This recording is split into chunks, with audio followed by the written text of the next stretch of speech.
Hello, ladies and gentlemen. Hola, chicos y chicas. Vamos a escuchar un audio en inglés-español. Es un audio básico. Empecemos. Hello. Hola. What is your name? ¿Cuál es tu nombre? Where are you from? ¿De dónde eres? What's your telephone number? ¿Cuál es tu número de teléfono? Where do you live? ¿Dónde vives? Do you speak English? ¿Hablas inglés? What's your favorite food? ¿Cuál es tu comida favorita? What is your address? ¿Cuál es tu dirección? Do you like to sing? ¿Te gusta cantar?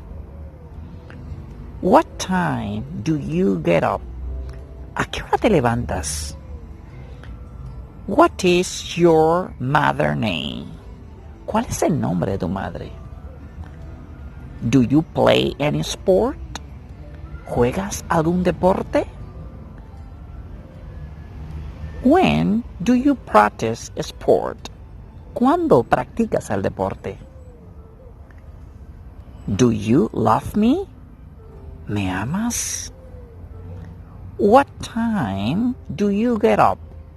¿A qué horas te levanta? Do you have brothers and sisters? ¿Tienes hermanos y hermanas? Bien, chicos, solamente son algunas preguntas. Pasemos ahora a ver los verbos. 12 verbos. To cook, cocinar. To see, ver. To love, amar. To open, abrir. To close, cerrar. To record, grabar. To cook, cocinar de nuevo. To drive, conducir. To build, construir.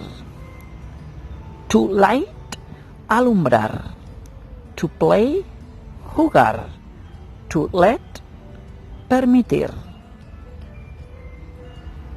To sit down, sentarse. To kiss, besar. Espero que te haya gustado este pequeño vídeo. Thank you so much. No te olvides suscribirte al canal de Puerto Plata TV, dejar un comentario con respecto a dicho vídeo, puede ser positivo o negativo, y decirnos de qué tema te gustaría que te hablésemos para hacerlo. Thank you so much. Thank you. Bye bye.